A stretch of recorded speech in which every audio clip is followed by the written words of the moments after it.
Olá, boa noite.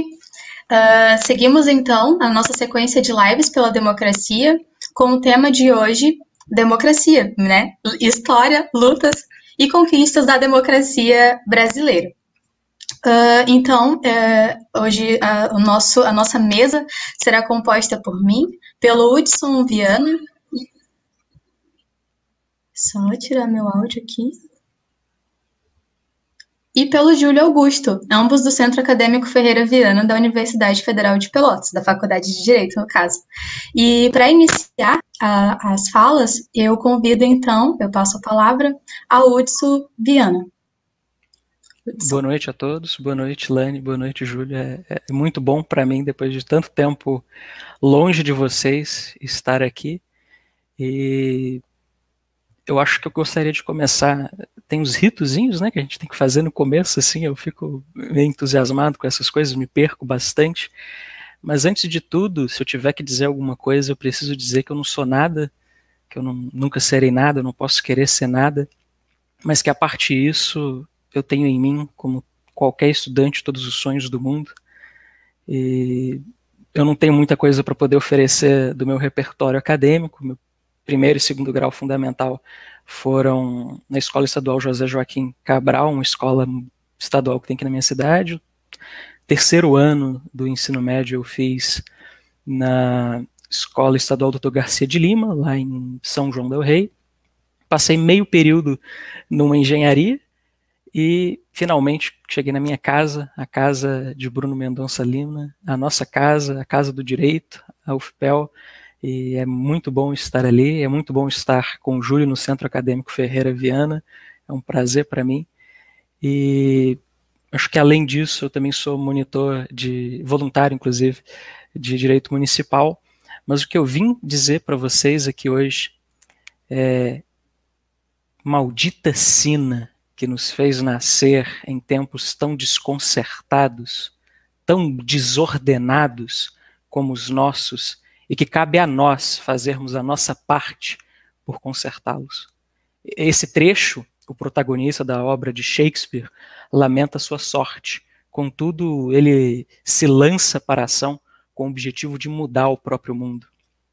É claro, tudo isso era preciso porque Hamlet vivia em um governo absolutista, corrupto, assassino e, pelas palavras do próprio personagem, podre. É possível perceber, diante disso, que talvez exista alguma semelhança entre o suposto reino da Dinamarca, no qual Hamlet habitava, e o Brasil atual, frente à deterioração da nossa democracia. Mas afinal, essa palavra tão interessante, né? O que é, afinal de contas, a democracia? Esse termo ele surge na Antiguidade Clássica, em Atenas, na Grécia Antiga, e designava a forma de governo que caracterizava a administração política dos interesses coletivos dos habitantes das cidades-estados. As quais estabeleciam em praças públicas as chamadas ágoras, que eram reuniões dos cidadãos da cidade para decidirem as questões públicas. Porém, naquele período, somente eram considerados cidadãos um grupo seleto de habitantes das cidades, pois impediam a participação de mulheres, estrangeiros e escravos nessas ágoras, de modo que apenas uma pequena parcela da população de fato pudesse ter alguma influência real nas decisões políticas. Muito tempo e esforço ao longo dos séculos foi necessário para que se desenvolvesse a concepção moderna de democracia. Somente a partir do século XVIII, com as revoluções burguesas, em especial a Revolução Americana de 1776 e a Revolução Francesa de 1789, é que o tema ressurge. Nesse tipo de governo democrático, a soberania é exercida pelo povo. Os cidadãos elegem os seus dirigentes por meio de eleições periódicas e, sobretudo, existe liberdade de associação, de expressão, e não existem distinções ou privilégios de classe hereditários ou arbitrários, ao menos assim deveria. Na democracia, todos os cidadãos elegíveis participam igualmente, direta ou indiretamente, através de representantes eleitos na proposta, no desenvolvimento e na criação das leis, exercendo assim o poder de governação por meio do sufrágio universal, o qual, por sua vez, muito custou a ser alcançado. As lutas das minorias em busca de representatividade e acesso aos direitos que lhes são devidos não podem ser deixadas de lado ao se falar na construção da democracia, pois muito contribuíram para que esse mundo caótico obtivesse alguma coesão e equidade. Contribuíram também para o avanço na questão dos direitos civis, políticos e principalmente sociais no século passado. Apesar disso, ainda assim houveram muitas regressões nos estados democráticos de direito naquele período, inclusive no nosso país. A última ditadura militar que putrefez a nossa casa durou 21 anos.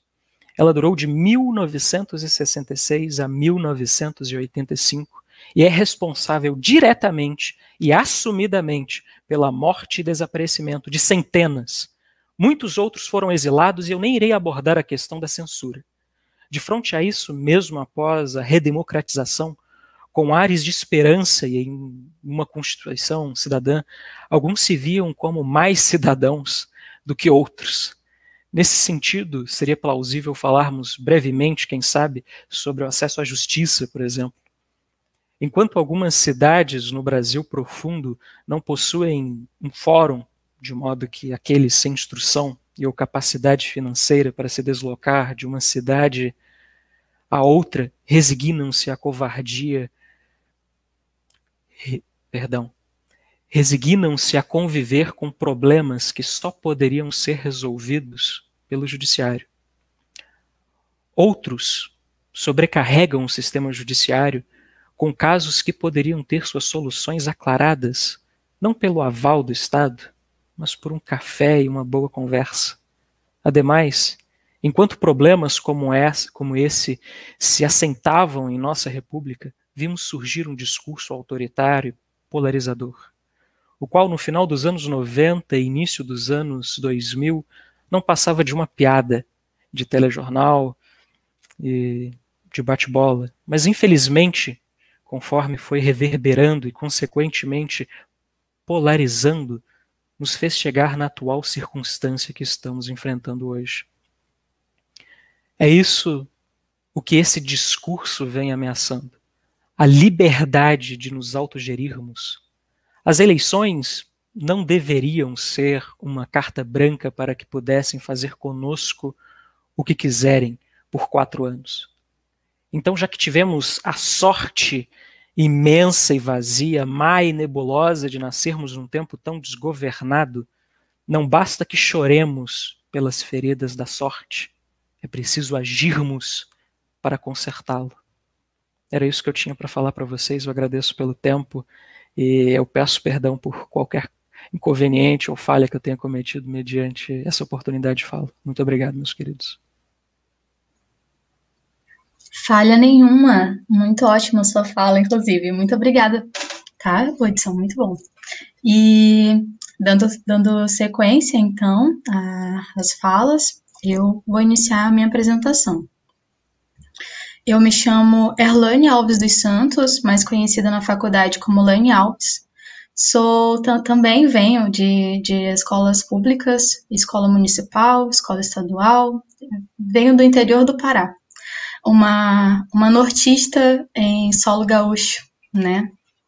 Vivendo muitas coisas, muitas experiências e formando o ser que eu sou, o ser que também está em processo de desenvolvimento, né? E eu acho que é isso até o momento final de nossas vidas. Como o Hudson iniciou a fala, eu achei interessante fazer esse adendo, porque eu concordo realmente. E... Bom, diferente, eu já tenho alguma trajetória na faculdade. Esse ano é o ano da minha formatura. E desde 2016, que foi o ano que eu entrei, eu já entrei logo já fui procurando bolsa de pesquisa, procurando as atividades dentro da universidade, e eu tive o prazer, a honra de compor o Libertas, que é um projeto de ensino, pesquisa e extensão universitária voltado a questão das ciências criminais. E aí a gente também atua através do Defensa, fazendo assistência à população encarcerada de Pelotas. E atualmente eu estou muito mais inserida na pesquisa mesmo, trabalhando principalmente a vulnerabilização de direitos voltados à educação, à saúde, à escolaridade, à proteção à infância e à maternidade de pessoas privadas de liberdade. E também sou voluntária junto ao projeto de extensão, que é o Fórum Social da UFPEL.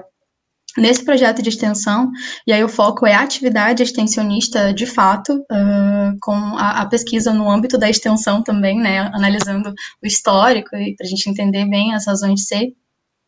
E a gente auxilia grupos da sociedade civil organizada, que aí o Júlio vai falar mais posteriormente sobre a importância dessas ações civis, né?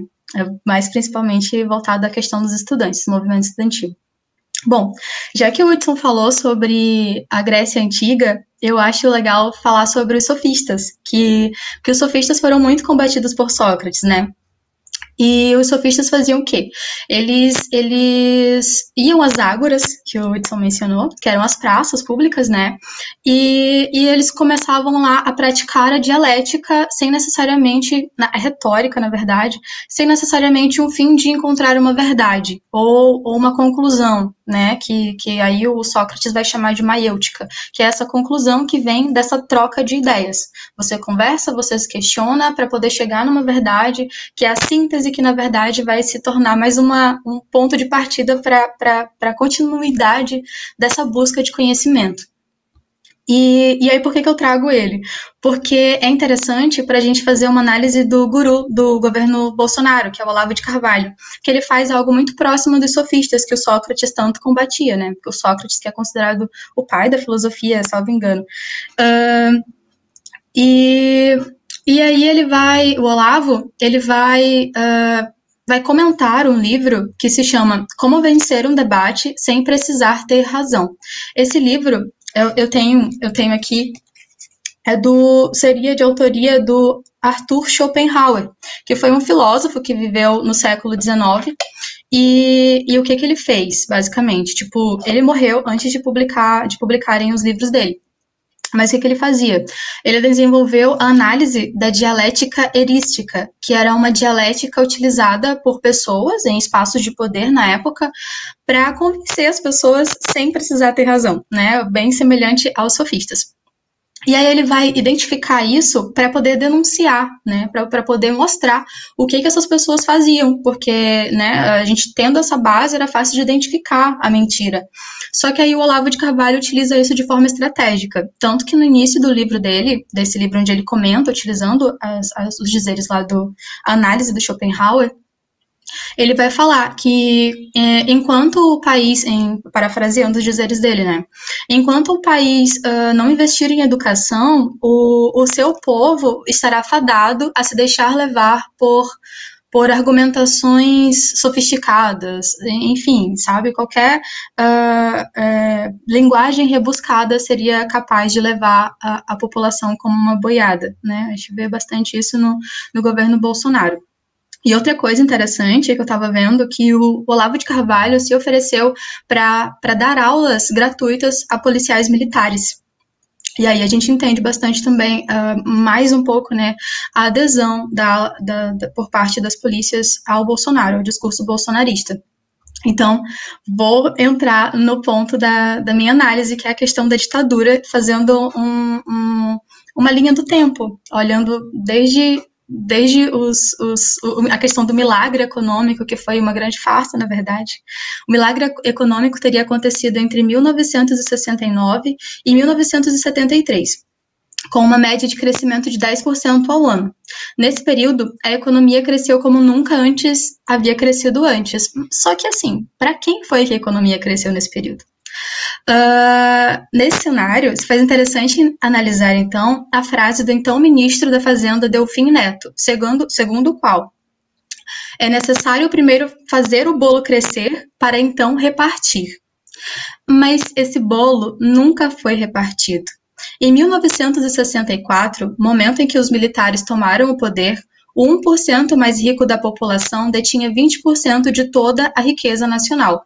Posteriormente, em 1985, quando a ditadura chegou ao fim, esse número subiu para 30%, promovendo uma concentração de renda até então nunca antes vista no país.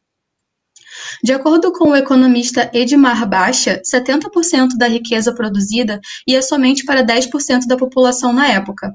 Nesse contexto, os salários dos trabalhadores também foram precarizados, com a proibição das greves e repressão aos sindicatos, que tinham a função de pleitear garantias e conquistas de direitos. Desse modo, em 1985, o salário mínimo estava 50% menor do que em 1964, quando iniciou o regime militar. Metade, então, né? Ressalta-se que o processo de redemocratização demorou 30 anos para corrigir essa discrepância. No período da ditadura, também iniciou-se o processo de sucateamento da educação. No governo de João Goulart, a legislação previa que 12% do PIB deveria ser destinado à educação.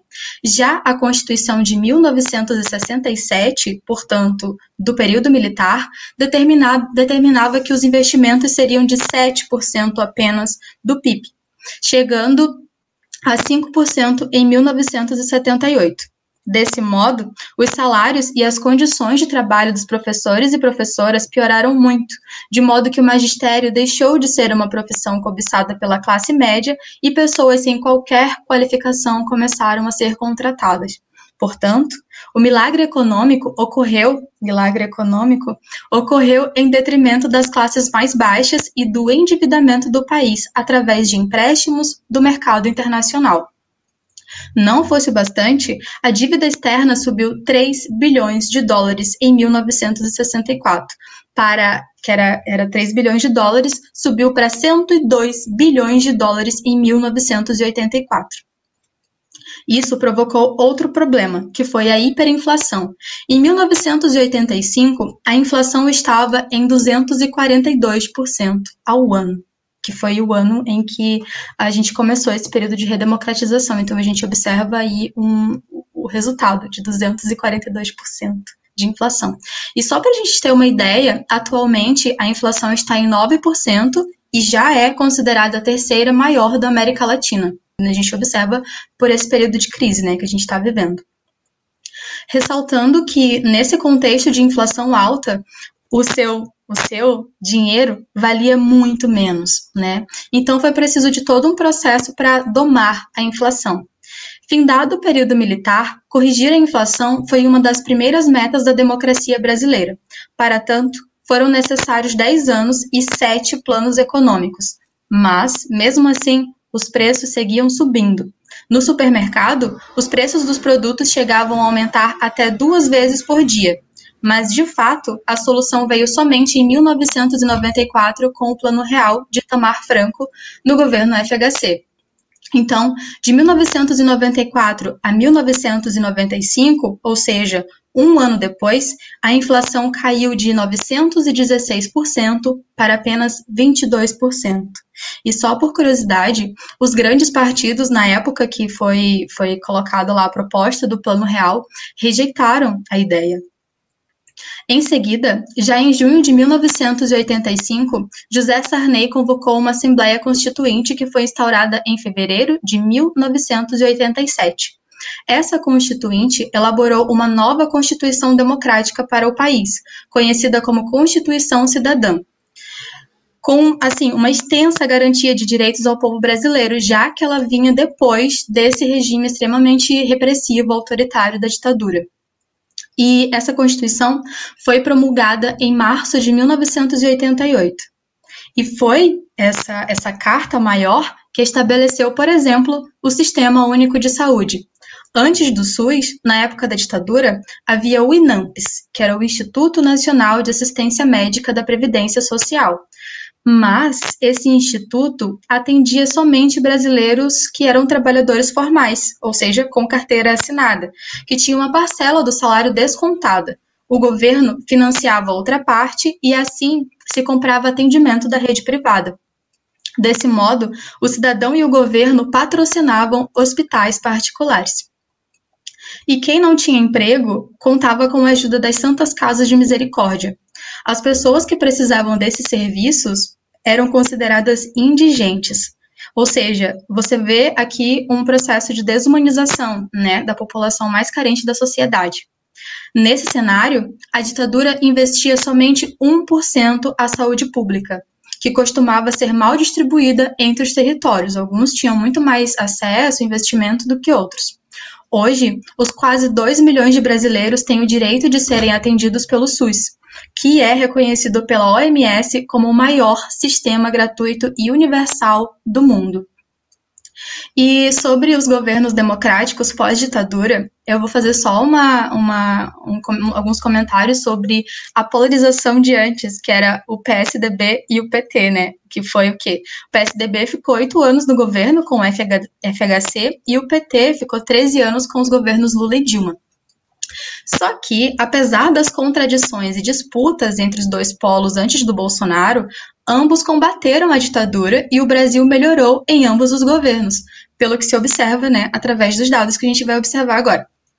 O FHC instituiu programas de erradicação do trabalho infantil, o Bolsa Escola, o Bolsa Alimentação e o Auxílio Gás. Portanto, programas de transferência direta de renda para famílias socioeconomicamente vulnerabilizadas. Já na área da saúde, o Fernando Henrique foi o responsável por criar o Programa de Combate à AIDS, que é considerado pela ONU o mais eficiente do mundo. E também foi responsável pela Lei de Incentivo aos Medicamentos Genéricos, aproximadamente 60% mais baratos que os medicamentos de referência, de acordo com o Drauzio Varela. E sobre a saúde na ditadura, ao final do regime militar, o Brasil chegou a registrar um índice de mortalidade de 82,8 para cada 1.000 nascimentos.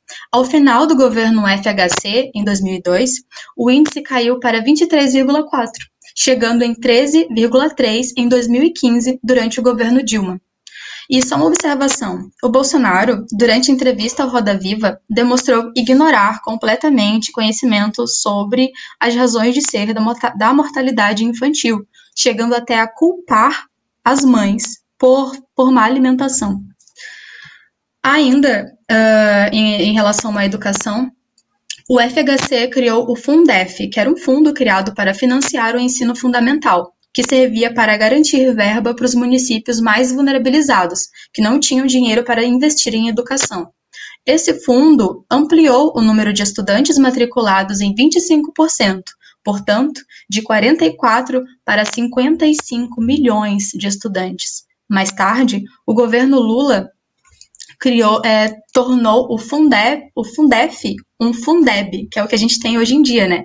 E ampliou esse investimento para o ensino médio e a educação infantil. Então, vocês lembram que o salário mínimo foi derrubado pela metade na época da ditadura? Então, a implementação do Plano Real fez com que ele fosse reajustado em 1.425%. Já no ano de 2006, adotou-se, através da lei, a política de reajustar o salário mínimo de acordo com os resultados do PIB e da inflação do ano anterior. Portanto, quando a economia crescia, era possível também comprar mais, né? O brasileiro comprava mais. E aí você observa, a partir daí, uma continuidade do intuito democrático de redução das desigualdades sociais no Brasil. A comentarista de economia Antônia Márcia Vale referiu haver uma ideologia por trás dessas propostas, segundo a qual, se a economia como um todo melhorava, os trabalhadores que produzem essa melhoria também, né? Eles também precisam ter mais acesso à compra, esse poder de compra. Então, eles deveriam também ganhar com ela, com o sucesso da economia. Todavia, essa lei foi válida até janeiro de 2019. De acordo com o ministro da Economia, Paulo Guedes, o reajuste a partir de agora será somente o da inflação. Assim, o governo anunciou o empobrecimento da parcela já mais pobre da população, que perdeu poder de consumo. Não fosse o bastante, esse congelamento dos ganhos reais do mínimo, ou seja, do salário mínimo, tem efeitos colaterais para o próprio crescimento da economia, porque se a gente não compra, o empresário também não tem, né, porque ele vai deixar de receber esse dinheiro que a gente vai fazer circular, e aí você vai ver os reflexos diretos na economia. Não parece muito inteligente. E mais uma coisa interessante. No final da ditadura, 21% da população vivia em condições de extrema pobreza. Em 2014, esse número caiu para 4,2%. De acordo com o estudo da Fiocruz, o Bolsa Família também ajudou a diminuir as taxas de homicídio e hospitalizações por agressão. E só por curiosidade, a gente vê assim um caminhar progressivo, por mais que os presidentes dos dois governos, o PSDB e o PT, eles se combatam o tempo todo, a gente vê um progresso, sabe? Porque o Bolsa Família nada mais foi do que a união dos projetos desenvolvidos pelo FHC. Então, teve uma continuidade, né? E aí, falando sobre o aumento do homicídio e das hospitalizações por agressão, bom, os efeitos podem ter vindo também dessa transferência de renda em si. Porque, assim, Tá, deixa eu voltar aqui.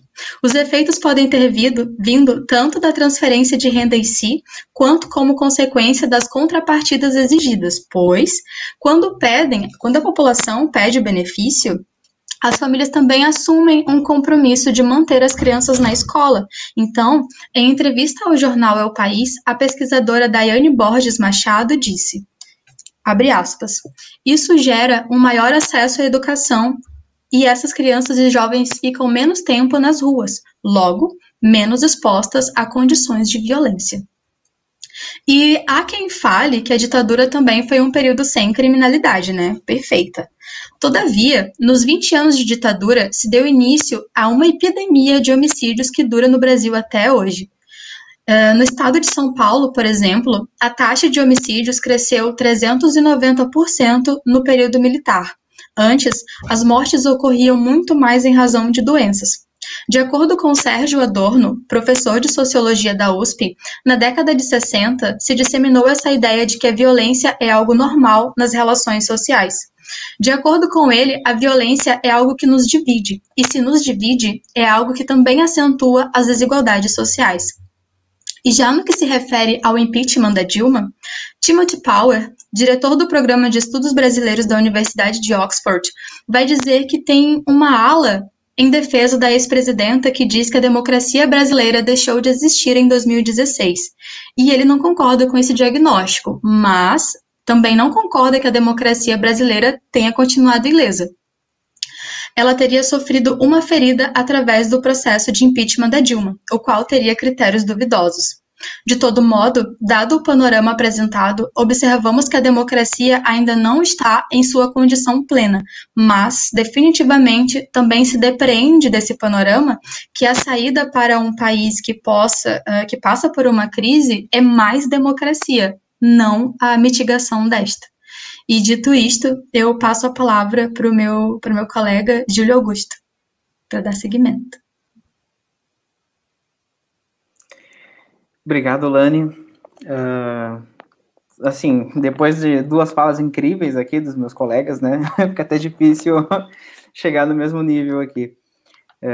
Primeiro, antes de tudo, queria agradecer a iniciativa, né, desses eventos organizados na pessoa da Lani, e também pelo coletivo Corpos Livres, né, que também ajudou a promover esses eventos, também o coletivo Nós Outras, que ajudou, e eu acho muito importante, né, isso vai estar relacionado com a minha fala, a gente está aqui se mobilizando online também, enquanto movimento estudantil, né, enquanto estudantes, para justamente manter acesa essa chama do movimento estudantil que muito se apagou durante a pandemia, né, por motivos óbvios.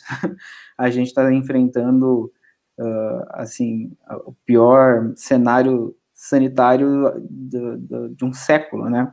Então, muitas coisas mudaram na vida de muitas pessoas, né, é realmente uma tragédia sem precedentes, e óbvio que isso ia afetar, né, o movimento estudantil. E é muito legal a gente ver que tem pessoas aqui, né, no direito da UFPEL se mobilizando e, enfim, contribuindo um pouco para a gente não acabar se esquecendo dessa importante esfera também de atuação democrática, e é justamente isso que eu queria começar minha fala, né, que como os colegas já disseram, né, a democracia é algo que não é uma novidade aí, mas do jeito que a gente conhece, é. Então, para a gente ter uma noção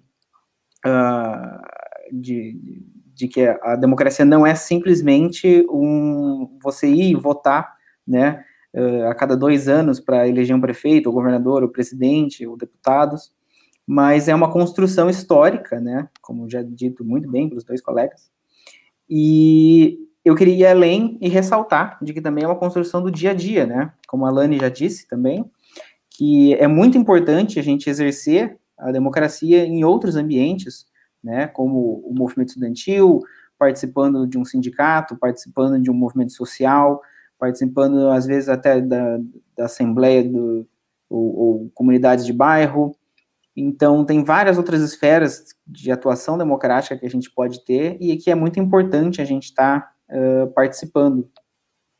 Em especial, falando um pouco do Centro Acadêmico Ferreira Viana, do qual faço parte também, é um dos centros acadêmicos mais antigos do país, né, ele foi fundado em 1918, ele já tem mais de 100 anos, né, e passou por vários momentos históricos aqui referidos, inclusive na época da ditadura, que impactou bastante a nossa faculdade, né, a Faculdade de Direito da UFPEL, que nesse período da ditadura teve 3 professores cassados, eu até anotei o nome deles aqui, o Apio Cláudio de Lima Antunes foi cassado durante o período da ditadura, o Ugolino de Andrade também foi cassado, ele era juiz, inclusive, foi cassado em 1964, na instituição do AI1, e o José Pio de Lima Antunes também foi cassado em 69. Então, para quem não conhece a nossa faculdade, né, na praça temos até monumentos em memória da época da ditadura, né, tem até um monumento da Liberdade ali que está escrito incompleto, né, em alusão ao episódio que tinham escrito isso, mas os estudantes tinham sido presos. E tirando outros monumentos ali que remetem, né, bem no centro da praça que está a faculdade, tem lá uma placa de bronze, né, escrito aqui mijamos na ditadura, né, lembrando da resistência dos estudantes, não só do centro acadêmico, mas dos outros estudantes da UFPEL que resistiram e foram contra, né, a ditadura.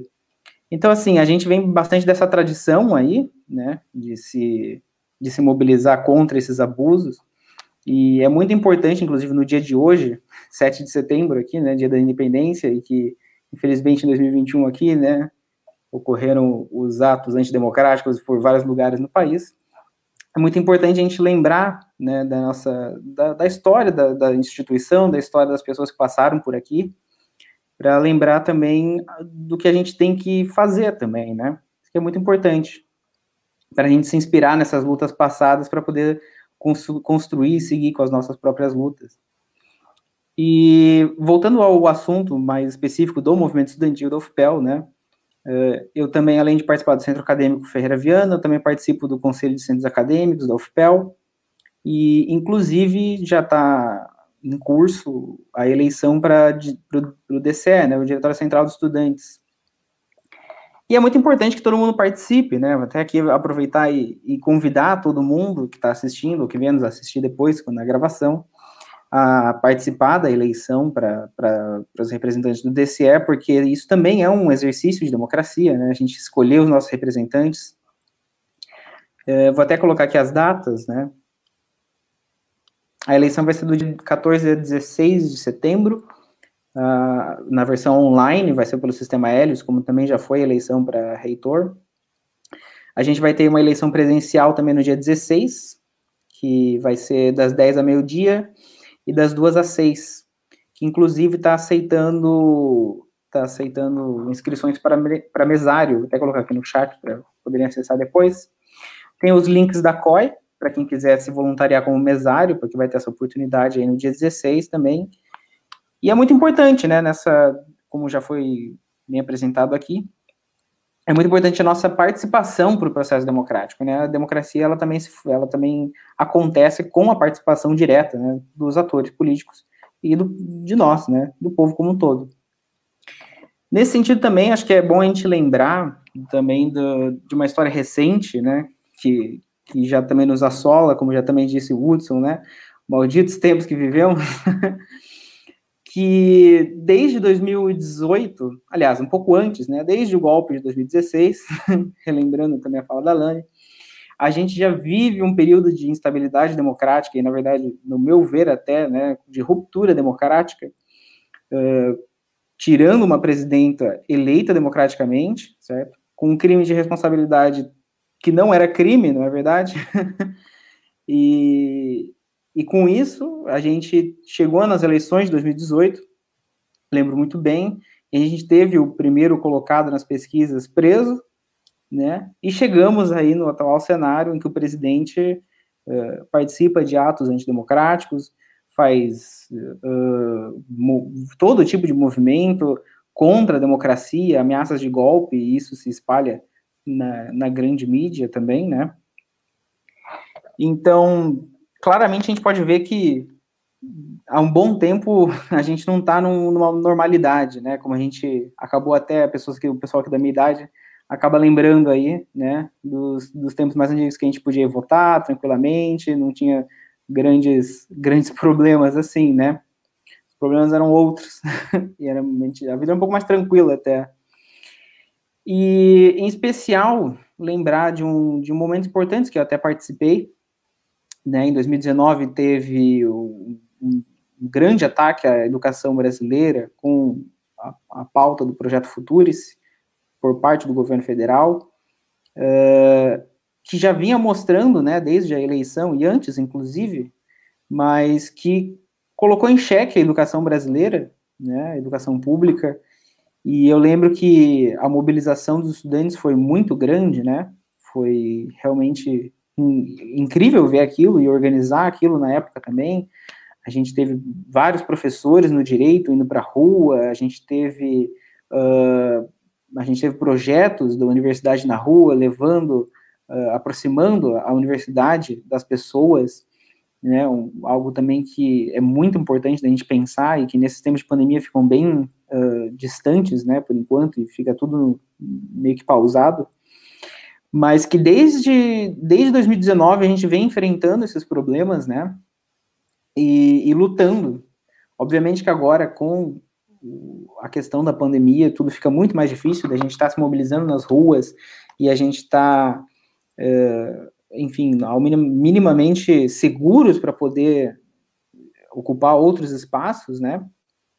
É importante a gente estar fazendo esse tipo de conversa aqui e questionar, né? O que vem acontecendo, o que está acontecendo.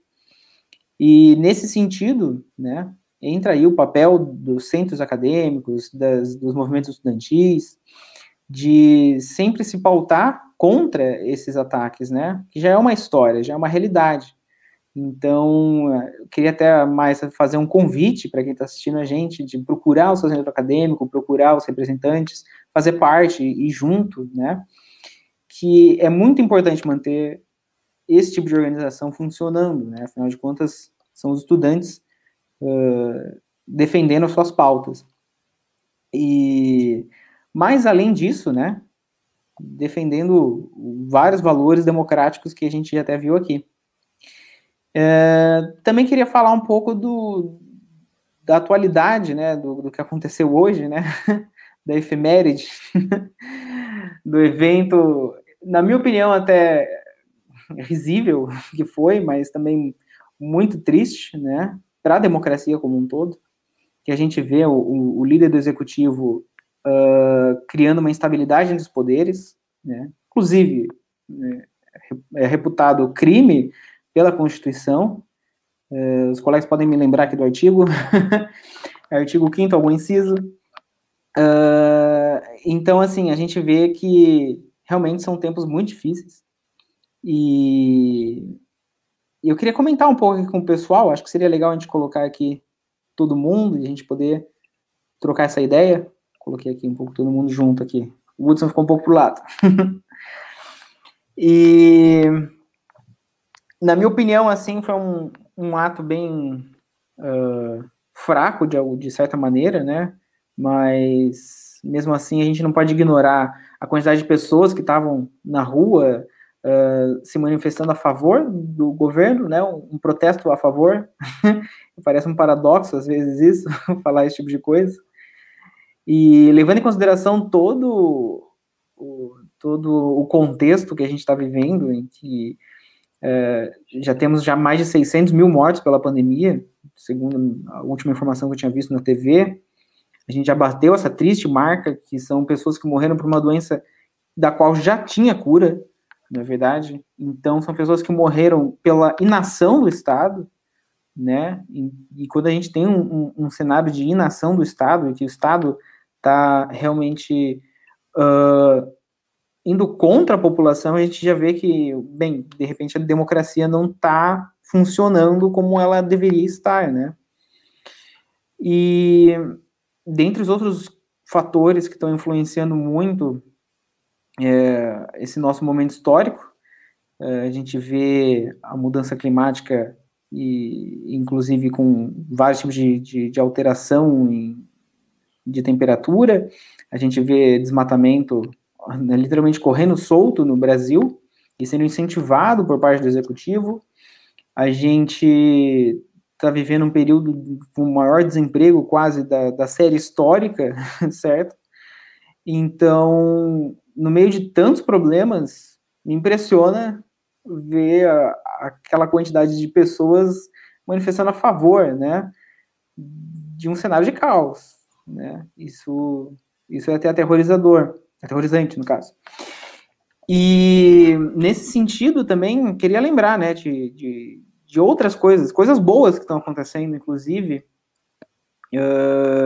no meio de tanto, enfim, desespero que a gente vê, e para nos inspirar, né, em Brasília, inclusive, agora, tem um acampamento, estão acampados lá, né, até onde eu tinha visto, eram quase 6 mil indígenas de diferentes povos e nações, desde semana passada, né, em luta contra o marco temporal, uma tese que vai contra tudo que se sabe e tudo que está escrito na Constituição, contra todos aqueles PLs da grilagem, PLs que liberam, além da grilagem, né, a mineração em terra indígena.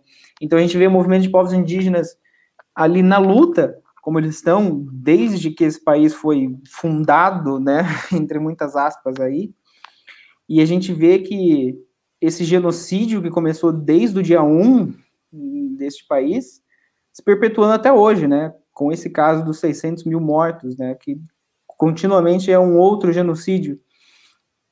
Então, no meio de tanta violência e de tantos problemas, é bom a gente ver que o povo brasileiro luta, né? Também teve hoje o Grito dos Excluídos em várias cidades do país, um movimento muito importante que já acontece há mais de 25 anos, que junta todo tipo de movimento social, né? Desde do pessoal do MST, pessoas de movimento campesino, pessoas do movimento de reforma agrária urbana também. Então, é interessante a gente ver também que não é só desespero, né? Não é só essa tristeza, e que serve para a gente ter uma esperança, né? E fazer a nossa parte também. Eu acho que era importante também a gente ressaltar essa parte boa, assim, por assim dizer, né? Pessoas lutando pela democracia, efetivamente. Também está tendo em Brasília agora, né, nessa ocasião, a Marcha das Mulheres Indígenas, de novo, acho que é a segunda edição também, muito importante, com uma proposta, assim, realmente incrível, né, assim, até de vanguarda, se pensar bem. Me fugiu um pouco aqui o tema, mas era algo como plantar mentes, ou plantar no futuro, é algo assim, que é, assim, realmente muito incrível, fala sobre a necessidade de proteção tanto dos territórios indígenas quanto de áreas de preservação e de repensar, né, a relação do ser humano com a natureza e com o meio ambiente como um todo. Então, ao mesmo tempo que a gente está vivendo um retrocesso tão grande, a gente tem tanta gente pensando no progresso, certo? E trabalhando para isso. Então, para a gente não desanimar, o que é muito fácil nesses tempos, né? Todo mundo está passando, para a gente olhar para as pessoas que estão fazendo algo realmente, um trabalho incrível, a gente se inspirar e ajudar, né? E se organizar e continuar na luta, porque, afinal de contas, é isso que a gente tem, não são muitas escolhas, ou a gente luta, ou a gente luta. Mas queria falar aqui com o pessoal, se quiserem abrir os microfones e fazer algumas considerações. Minha contribuição era mais ou menos essa, a gente pode discutir algumas coisas aí. E é por aí, pessoal.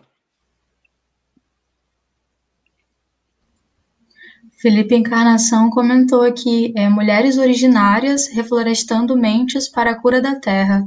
E já que tu trouxe isso, eu lembrei muito de um livro que eu li, que é Pachamama e o Ser Humano, que é o de um jurista argentino, acho que é argentino, se não me engano, que é o Zaffaroni, Eugênio Zaffaroni, e aí ele vai falar como a gente historicamente foi se distanciando da natureza, como se a gente fosse completamente isolado mesmo. Muitos autores contribuíram muito para essa perspectiva completamente errônea, né? E aí ele vai citar algumas constituições em países na América Latina que reconhecem a Pachamama como um ser de direitos, e como seria interessante que a gente, como o globo total, a Terra, enxergasse a Pachamama como um ser de direitos. E aí eu trago outro autor, que é o Luigi Ferrajoli, e ele vai falar exatamente isso, ele vai defender a tese de um constitucionalismo global, porque a gente está vendo pela pandemia, por exemplo, que a gente não está isolado, as linhas territoriais são ilusórias, né? São completamente ilusórias, servem para a gente se direcionar pela questão do direito internacional, mas são completamente ilusórias. E aí, dentre as pautas dele, ele vai defender que 1% do PIB de cada país seja destinado para um fundo que vise a preservação da terra como um todo. E eu achei muito pertinente as tuas falas, Júlio, muito obrigada. E todo assim, né, dizendo que, né, mas aí ele chega para falar, abre a boca e arrasa. Trouxe os pontos extremamente pertinentes e, nossa, e aí o dado atualizado, eu olhei aqui, são 584 mil mortes por Covid, atualmente. E como o CAF foi importante, né, na ditadura, e como o CAF é um espaço extremamente importante para a gente que está nesse espaço estudantil na faculdade de Direito. Eu falo sempre que, assim, antes do centro acadêmico, o meu olhar, o meu conhecimento político era quase nada, sinceramente, porque é um ambiente onde a gente tem essa troca muito forte, né, onde nos é estimulado através do direito, principalmente, através da teoria do Estado, político e direito, lá nos primeiros anos, a se aprofundar. Aí a gente vai vendo ali, eu não sei como é que vocês reagiram a isso, mas para mim foi um choque muito grande, principalmente com o direito administrativo, ver que tá tudo pronto, que a gente só vai seguindo as coisas e nem percebe. E como falta isso, e como isso faz a diferença para a população, tanto que às vezes até se deixa levar por discursos rasos, simplistas, tipo, isso de venda do voto, isso de ir por, sei lá. Por exemplo, a gente estava comentando antes de começar a live, né, sobre pessoas que receberam dinheiro, receberam kit de alimentação para poder estar nessas manifestações. E aí eu estava vendo que, deixa eu ver aqui se eu acho, que, duas associações voltadas ao agronegócio foram flagradas investindo nessas mobilizações. Por exemplo, a Associação Nacional de Produtores de Soja e a Associação de Produtores de Soja do Mato Grosso. E como é louco isso, né? E a gente comentou, se o Whitson quiser comentar o caso que ele viu sobre isso, de pessoas que foram flagradas financiando essas ações, pode ficar à vontade, inclusive até para comentar as falas do Júlio, se quiser. Tá bem, obrigado. Eu acho que eu não gosto muito de me repetir, mas antes que tudo foi dito, primeiro preciso repetir isso. Mas maldita sina que nos fez nascer em tempos tão desconcertados, tão desordenados como os nossos, né? Mas antes disso, mas sobretudo, acima disso, que bendita sorte que me fez estar aqui nesse momento com pessoas tão capacitadas quanto vocês, porque se mais estudantes fossem assim como vocês são, não digo eu sou, mas como vocês são, talvez ainda haja esperança. Estão conseguindo me ouvir? Tá. Tá bem. Eu queria voltar um pouco mais cedo, Lane, porque enquanto tu estava falando do Olavo, eu me lembrei muito de um livro que eu li do Machado de Assis, o Brás Cubas. E aí o Brás Cubas, ele vai ter nesse livro um amigo dele de infância, uma pessoa que na infância tinha sonhos muito auspiciosos, muito grandes assim, que era o Quincas Borba. E aí o Quincas Borba, os pais dele falecem em dado momento no livro, e ele recebe uma pequena herança ali, e ele gasta aquilo tudo, apobrece e ele desaparece. Mais lá para frente, o Brás Cubas reencontra com ele é um mendigo, e nessa circunstância ele rouba do Brás Cubas um relógio. E o engraçado é que o tempo passa e ele recebe de novo uma herança, fica rico outra vez, manda um relógio melhor para o Brás Cubas, pede para poder conversar com ele, e ele transparece assim áreas de filosofia grandiosos. Ele diz que vai criar um novo humanismo, uma filosofia que não é apenas uma filosofia, mas uma religião. Então ele vai transcrevendo as danças que teriam nessa religião que ele iria criar e coisas nesse sentido, e por aí vai. E em algum momento, né, o Brás Cubas, assim, muito envolvido com os pensamentos que o Quincas Borba passava para ele tentando administrar aqueles conceitos que lhe eram inseridos, ele acaba se estranhando quando o Quincas Borba se vira para ele e diz que o Brás Cubas está ficando louco. Louco. E ele começa a se questionar, mas será que eu estou ficando louco? E em dado momento ele vai se consultar com um médico capacitado, e o médico diz que ele não está louco. Na verdade, quem estava e quem sempre esteve foi o Quincas Borba.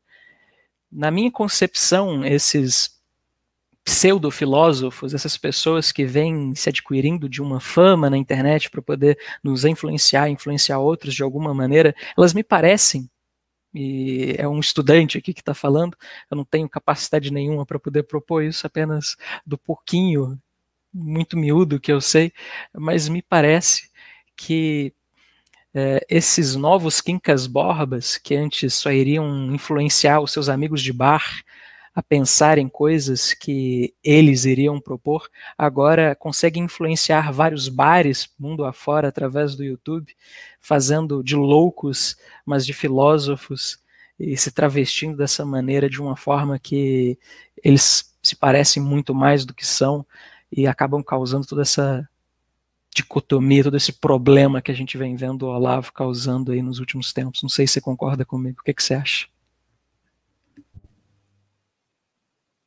Ah, com certeza. Da forma que assim, a internet, ela nos abre essa conexão aqui, né? Essas possibilidades de conexões. E enquanto que ela nos proporciona essa liberdade de expressão, né?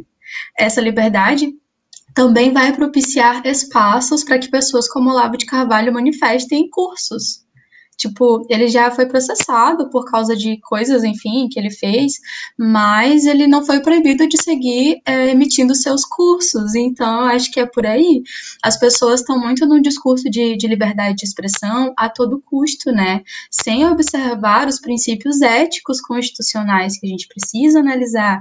Mas aí eu culpo, assim, principalmente os governos, né? Porque tem precarizado desde a época da ditadura, a gente tem um avanço, mas agora com o governo Bolsonaro a gente vê um retrocesso absurdo, e aí nesse período que a gente estava com as escolas fechadas por causa da pandemia, em vez de os governos investirem no melhoramento, digamos assim, das instituições de ensino públicas, elas seguiram abandonadas, né?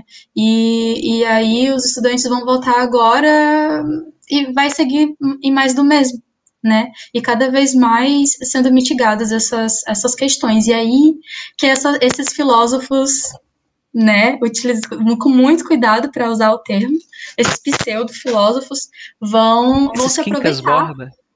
essas quincas borbas vão se aproveitar desse ambiente completamente fértil, né? Porque, assim, as pessoas querem uma resposta, elas querem entender o mundo, e a gente vai procurar o que é palpável, né? Então, se é simplista, quanto mais simplista, mais eu acho que tem acesso a essa população que não tem esse pensamento crítico desenvolvido, né? O que tu acha sobre isso, Júlio? Eu só queria dizer aqui que tenho aqui amigos de muito bom gabarito. A Lani já trouxe um marco teórico incrível aí na fala dela. Ela trouxe vários pensadores aí na questão indígena, na questão ambiental. O Hudson também, ele é humilde assim, mas tem um vasto conhecimento literário. Inclusive, aí, ó, já dei um spoiler de Quincas Borbas, mas já faz aí uns 200 anos. Acho que quem não leu que tá um pouco atrasado, não tem problema. Mas eu concordo, Lani, realmente. Inclusive, a internet é um lugar de afetos e desafetos, na verdade, né? Nesses tempos aí estavam falando muito, uns dias atrás, né? Suscitou de novo a questão do ódio na internet também. E é uma coisa que a gente vê muito, né? Dessa figura que vocês falaram aí, né? Esse senhor, que eu nem ouso dizer o nome, que, enfim, né? Para mim, assim, é uma pessoa que não podia ter palanque, né? Porque fala cada absurdo, mas é um ator que dissemina muito ódio e convenceu muitas pessoas aí a seguirem esse caminho. E, enfim, né, a gente vê até nos Estados Unidos e algo tentando ser repetido aqui no Brasil, que com esses discursos de ódio, eles se infiltram na política, ou dela também nascem, e, enfim, geram consequências bem catastróficas, né? Nos Estados Unidos teve a invasão do Capitólio ali, uma cena deplorável, inclusive com gente morrendo de novo, né, desnecessariamente ali, sabe? E aqui no Brasil a gente vê uma tentativa de se fazer algo igual, né? Ou foi tentado se fazer algo igual nesse 7 de setembro. Graças a Deus frustrado, né? Então, mas a gente vê que o intuito tá aí, né? E isso que é muito danoso. E, assim, a gente como estudante de direito, como o Hudson falando, né? Nós, como simples estudantes de direito aqui, né? A gente dando uma opinião, mas é engraçado a gente ver como a gente, como estudante, aprende algumas coisas, né? Como a Lani também já disse, que a gente senta no automático algumas coisas e vai fazendo, mas ao mesmo tempo a gente, estudando, fica com uma percepção diferente, né? Do que deveria ser a realidade, né? E a gente fala, nossa, mas, por exemplo, né? Você incitar uma população contra os poderes constituídos é crime, né? Mas não acontece nada, né? Então, poxa, eu tô aprendendo isso daqui por quê, sabe? Eu acho que isso é uma questão que eu me vejo refletindo muito como estudante de Direito, agora no quarto ano, meio para o final do quarto ano da faculdade, que a gente estudou bastante tempo várias coisas e na prática a gente vê elas não acontecendo, né? Direitos fundamentais básicos totalmente violados. E todo dia um presidente da República cometendo crime atrás de crime, crime comum, crime de responsabilidade, né, crime contra a humanidade, crime fiscal, todo tipo de crime diferente. Aí você fala, poxa, né, e a responsabilização e tudo que a gente vê não acontece, não se aplica. E eu acho que dessa indignação deve surgir algo bom e para a gente que está se formando de qualquer área, de tentar mudar as coisas, né? De não se conformar com a situação, com as situações que estão aí e, enfim, tentar mudar as coisas, né? Independentemente de qual seja a situação social que a gente se encontre, é sempre importante ter essa esperança de tentar construir um futuro melhor. E a gente, enquanto estudante de direito aqui no meu local de fala aqui, seria nesse sentido, né, da gente, dos nossos colegas e todos aqui que estamos estudando, temos essa indignação mesmo e que isso faça com que a gente tente mudar a situação. Porque o que mais tem, a gente vê pessoas que, enfim, sustentam as coisas como elas estão, né? O que é muito triste. E, enfim, eu não tenho mais um questionamento aqui, eu queria mais conversar com vocês, com o pessoal que está no chat, que se quiser mandar perguntas, contribuições, a gente pode falar mais. Vocês acompanharam os atos hoje? Participaram? Pelotas estava chovendo, né? Amigo Hudson. É que eu não estou em Pelotas, né? Então, meu querido, eu estou no Vale do Jequitinhonha, aqui em Minas Gerais, pertinho da Bahia, umas 4 horas de Porto Seguro, mais ou menos. Aqui tá um calor brabo, desses que arrefece a cabeça de qualquer um, mas eu tô bem, e aqui não teve nada, entendeu? Aqui na minha cidade, até onde eu sei, não teve. Houve alguns ônibus que saíram daqui, se não me engano, ontem ou hoje cedo, para Brasília. Acho que foi isso que a Elaine havia me perguntado naquele momento, né, pedido para eu comentar, que eu havia conversado com vocês mais cedo, mas a informação que me passaram foi a de que algumas pessoas, né, estavam financiando esses ônibus para poder levarem essas pessoas até Brasília com almoço, café da manhã, janta, tudo pago. Mas desde que você usasse a camisinha verde e amarela com um logo do governo, alguma coisa nesse sentido.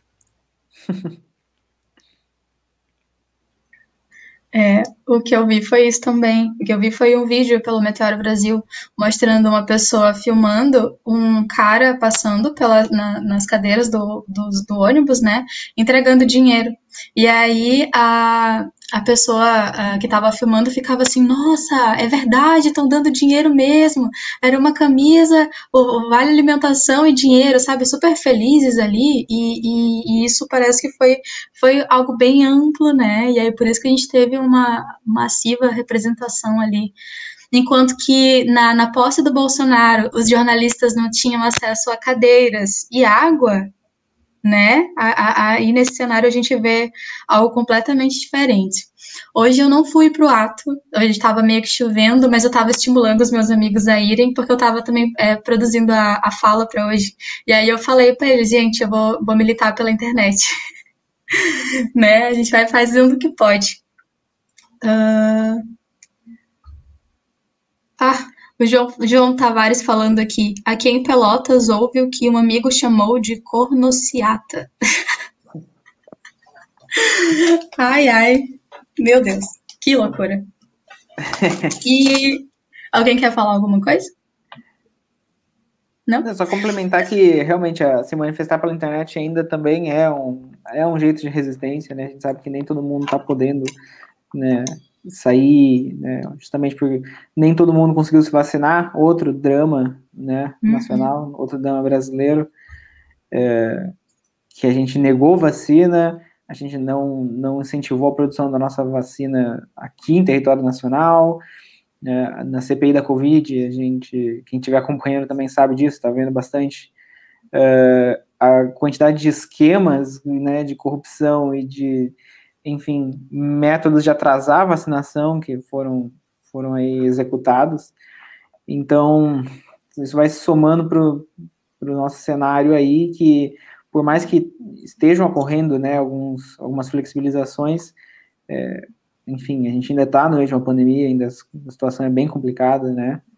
Então não dá para a gente deixar de se cuidar, né? Os mesmos cuidados que a gente tinha que ter continuam valendo, né? Usar máscara, álcool gel, evitar ambientes lotados. Teve algumas falas ali no chat, não sei se quiser ler, Lani. Pode ler. Aqui, vou colocar na tela, vamos ver se aparece. João disse: as maquinações demoníacas de Bolsonaro ainda vão levá-lo à cadeia. Só nos resta pressionar democraticamente as autoridades constituídas para que o tom suba à altura da gravidade dos crimes que comete. Eu concordo, amigo. O João também, membro do Centro Acadêmico. Obrigado pela participação aqui. E eu concordo bastante, João. Concordo bastante. Tem até uma questão, né, de que falam que as instituições não estão funcionando. E eu até brinco que elas estão funcionando, né? Só que é que às vezes a gente esquece o real sentido do que elas, da funcionalidade correta delas, né? Do que elas foram colocadas para funcionar. Querendo ou não, as instituições, elas são claramente, né, instituições para defender o capital, e é uma das coisas que a gente vê acontecendo, né? Enquanto o interesse da burguesia não for abalado, as instituições continuam funcionando normalmente, cumprindo seu papel. Na hora que os interesses da burguesia forem abalados de alguma maneira, aí a gente pode falar das instituições não estarem funcionando, eu acho. É só um comentário aqui, uma provocação, de repente, para o debate. E lembrando que essa burguesia diz respeito de 1 a 5% da população, né? A classe média não se inclui. A classe média, ela acaba sendo utilizada muitas vezes como massa de manobra, né? Porque falta essa consciência, porque ela se vê muito mais próximo da pessoa que é assim, do capitalista, digamos assim, a pessoa realmente rica, do que da pessoa pobre, sendo que o que separa a classe média da condição de morador de rua é apenas o emprego. Sem o emprego para garantir a residência, o alimento, o acesso aos seus meios, enfim, ela não vai viver, ela vai para a rua. É muito diferente do que o Mark Zuckerberg, que tem essa opção, né, de não trabalhar, do que o Elon Musk, que aí utiliza esse ambiente que ele tá para fazer algumas coisas, inclusive algumas coisas muito bizarras, mas eu acho que ele tem o que se tirar de bom, né? Inclusive, ele falou sobre a questão da renda básica universal. Não sei se vocês viram isso, ele defendendo a renda básica universal, e de fato é uma questão urgente, né? Uma questão humana a se tratar, principalmente agora. Eu acho que a CPI da Covid também tem muita coisa para nos mostrar ainda. Ela está revelando absurdos, né? Agora, recentemente, acho que foi ontem, que o Anonymous, ele invadiu o site do Fibbank, que é um banco que era utilizado como fundo caso a transação das vacinas não desse certo, né? E aí o banco ia fornecer esse dinheiro de garantia, né? Um dinheiro, assim, que era muita grana, era, tipo, mais de $1 bilhão. E aí a massa, o patrimônio do banco, pode falar. Eu tô te vendo bem pequenininho. 7 bilhões. 7 bilhões da vacina? Não, do banco. O banco. 7 bilhões em terrenos que não existiam, né? Um terreno, na verdade. Um terreno de 7 bilhões. Nossa! Gente, e aí o governo ia ter que fazer o quê quando tivesse quando fosse enganado, quando a vacina não chegasse? Ia tentar vender um terreno Nossa Senhora, por 2 bilhões. E, tipo, isso não existe. Isso não existe. Não, enfim, se o Palácio de Buckingham custa na faixa de 2 bilhões, né? Esse terreno que ele supostamente existe, né? É porque alguns documentos apontavam que ele estaria em São Paulo, outros em Curitiba, então ele é um imóvel móvel de 7 bilhões de reais, o mais caro do mundo, inclusive, talvez justamente por ser móvel. O terreno voador. Ai, gente, que absurdo. Pois é. Enfim, entre absurdos e direitos, entre a história da democracia, né? A gente fez essa troca muito rica. Eu acho que a gente já pode ir encaminhando para o final, né? A gente passou acho que uns 10 minutinhos, mas que massa, viu? Essa conversa. Muito obrigada a vocês, queridos. Júlio Augusto. Hudson, muito obrigada mesmo. E eu gostaria de só passar a palavra para vocês, para que vocês façam uma fala final. Iniciando pelo Hudson. Eu tô meio animadinho, desculpa. Eu tô muito feliz de estar aqui com vocês, mas teve um momento que você citou Sócrates na sua fala no começo. E recentemente eu estava lendo a República, eu não terminei ainda, tô no 8º livro e de vez em quando eu paro de ler e começo a ler outra coisa, porque, meu Deus, é muito chato. Mas no 8º, não me lembro exatamente o livro, mas em dado momento, o Glauco, irmão de Aristóteles, né, o Platão, irmão de Ariston, né, todos eles filhos de Ariston, ele estava conversando, o Glauco e o Sócrates, e um deles faz um elogio para o outro, e aí ele responde: pode um homem deixar de imitar aqueles com quem convive e admira? E aí, se eu pudesse complementar e tivesse alguma capacidade para poder modificar uma fala escrita num livro do Platão, eu diria: se eu possuo qualquer virtude ou qualidade é porque tenho a oportunidade de conviver com pessoas que eu admiro tanto, que são vocês que estão aqui comigo hoje. Então, muito obrigado e agradeço a oportunidade de estar aqui com vocês. Gente, olha, eu digo, o menino tem um conteúdo aí, hein? Tem conteúdo, ele tá lendo os clássicos, admiro só pela tentativa. Deus do céu, eu falo, ó, Hudson com os clássicos, Alane com um marco teórico impecável também do direito. Eu tô aqui, ó, representando o cidadão comum, mediano, uma pessoa que tá aqui, não sabe por que tá aqui. Mas é isso, também, olha, faço das minhas palavras do Hudson também, né? Porque só agradeço ao pessoal, inclusive muitas saudades aqui dos colegas. A gente se encontrava bastante na faculdade, tomava um café, a gente ia lá para Gonça, bebia. Bons tempos ali, que logo a gente possa voltar a fazer tudo isso. O pessoal no chat também, que eu reconheci aqui também, saudades de todo mundo. E só agradecer também o pessoal, acho que foi uma ótima conversa, muito proveitosa, né? E depois de encerrar aqui, a gente pode abrir o Discord e continuar conversando, com certeza. E fazer isso mais vezes, gente. Mas só tenho a agradecer.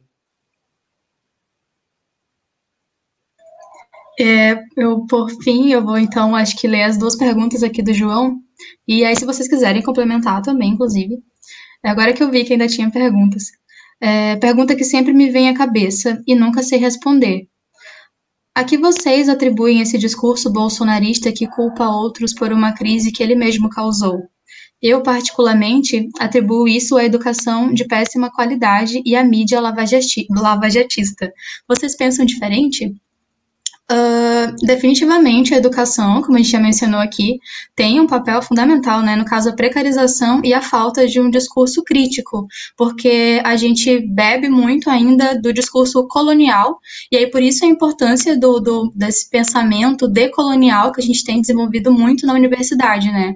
De pensar, inclusive na primeira live a gente comentou sobre a formação das faculdades de direito no Brasil, como elas, na verdade, foram instrumentos para perpetuação do poder colonial. E aí a gente, na faculdade, vai nadar contra a corrente, vai mostrar que isso existe. Inclusive, eu soube disso, assim, graças ao Tagliavini, ano passado. Então, assim, é muito recente.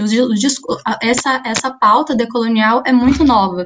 Então, é muito pano para manga, João, e definitivamente é bem por aí mesmo, essa questão da educação, que é muito aquele Another Brick in the Wall do Pink Floyd, aquele professor berrando e aquela turma tendo que se submeter àqueles berros, né? A gente está pensando muito, tanto que as práticas da pedagogia jurídica, elas estão vendo mais essa questão mais libertária, essa questão onde a gente pensa a partir de nós também esse conhecimento, esses conhecimentos, né, esse campo pluriepistêmico, porque nada está isolado, mas tudo está se conectando, e isso é muito importante. Perceber que as coisas, que o conhecimento não está isolado em caixas, né?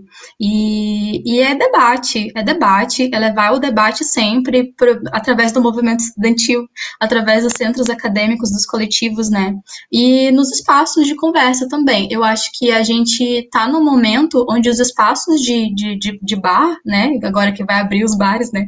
Mas os espaços de troca, que eu quero dizer, entre os amigos, eles precisam ser mais profundos, né? A gente sair desse discurso raso e questionar e provocar, até porque falta, às vezes é uma faísca que falta para a pessoa virar a chave e começar o seu processo de consciência política, né? O seu processo que eu vejo muito como um processo de autoconhecimento também, porque você se conhece, você entende toda a sua realidade e aí as coisas começam a fazer sentido, e aí é uma sequência de então é por isso, né?